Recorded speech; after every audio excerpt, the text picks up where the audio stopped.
जय गुरुदेव, सभी को प्रणाम। श्री राम शर्मा आचार्य रचित सद्गुण बढ़ाए और शिष्टाचार अपनाएं के दूसरे भाग में आप सभी का स्वागत है। जीवन सादा और विचार उच्च रखिए। सादगी सभ्यता का चिन्ह है। संसार के सभी भले भले आदमियों में सदा सादा जीवन उच्च विचार की नीति को अपनाया है। सात्विक प्रकृति के लोग यही पसंद करते हैं कि वे साधारण सभ्य नागरिक की भांति सीधा सादा जीवन व्यतीत करें। इस सरलता में ही उनको श्रेष्ठता छिपी रहती है। जानने वाले जानते हैं कि श्रेष्ठ व्यक्ति अपनी श्रेष्ठता का परिचय दिखावटी आचार व्यवहार से नहीं वरन सादगी से ही देते हैं।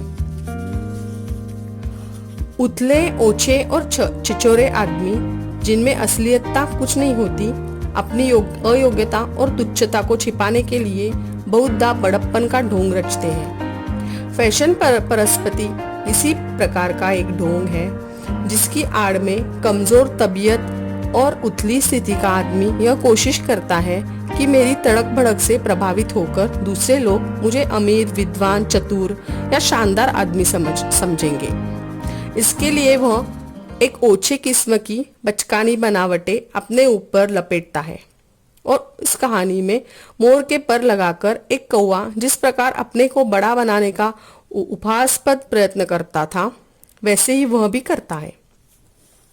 सहिष्णुता अपनाएं। संसार में अनेक प्रकार के मनुष्य होते हैं और उनमें सबके स्वभाव, रुचि, प्रकृति आदि अलग अलग है। कई व्यक्तियों के गुण, धर्म एक दूसरे के विरोधी भी होते हैं। फलतः वे बहुधा टकरा जाते हैं और कष्ट भुगतने पड़ते हैं।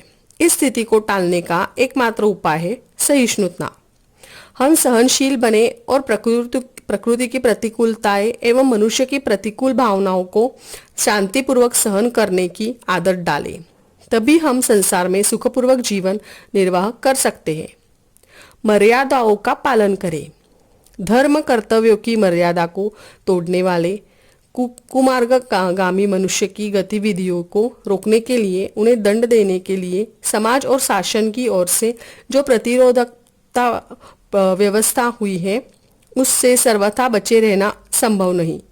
धूर्तता के बल पर आज कितनी ही अपराधी वृत्तियों के लोग सामाजिक और कानूनी दंड से बच निकलने में सफल होते हैं, पर यही चाल सदा सफल होती रहेगी ऐसी बात नहीं है।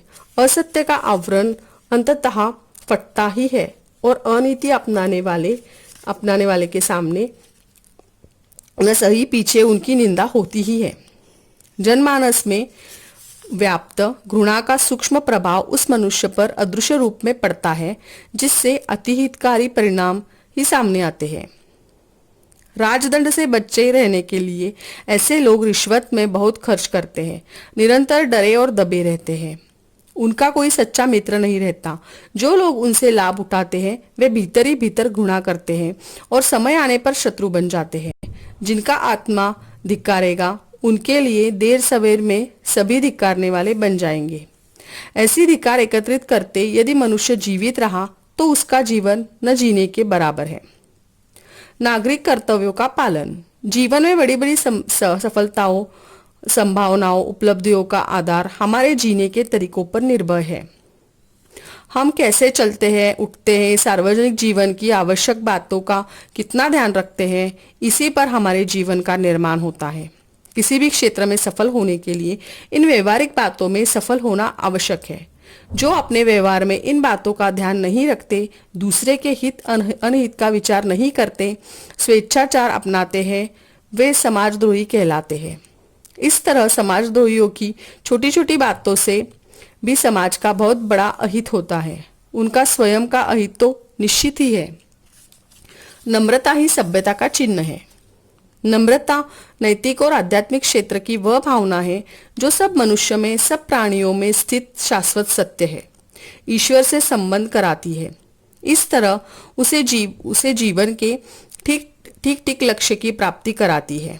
जगत में उस शाश्वत चेतना का, ईश्वर का दर्शन कर मनुष्य का मस्तक श्रद्धा से झुक जाता है। वह आत्मविभोर होकर कह उठता है, सिय राममय सब जग जानी, करहु प्रणाम जोरी जुग पानी।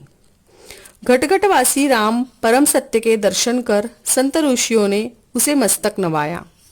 नम्रता का अर्थ ही है सर्वत्र आसीन शाश्वत ईश्वर की अनुभूति करना और उसे स्वीकार करना, महत्व देना। श्रम से ही निखरता जीवन है। उद्यमशील व्यक्तियों का मुखमंडल सदैव चमकता हुआ दिखाई देता है और अकर्मण्य व्यक्ति सदैव क्लांत, उद्विग्न, दुखी और खोटी कल्पनाओं में फंसे देखे जाते हैं। परिश्रमी ही सबसे अधिक सुखी, प्रसन्न और संतुष्ट रहते हैं। वे भले ही भौतिक संपत्ति समृद्धि में बड़े न हो, किंतु उनका आंतरिक धन, जिसके मानसिक संतोष, हल्केपन और प्रसन्नता का वे अनुभव करते हैं, वह संसार ही सबसे बड़ी संपत्ति है। परिश्रम से ही स्वास्थ्य में सुधार होता है। उद्यमी व्यक्ति थक कर अपनी शैया में प्रवेश करता है और उसे स्वास्थ्यपूर्वक उत्तम नींद आती है।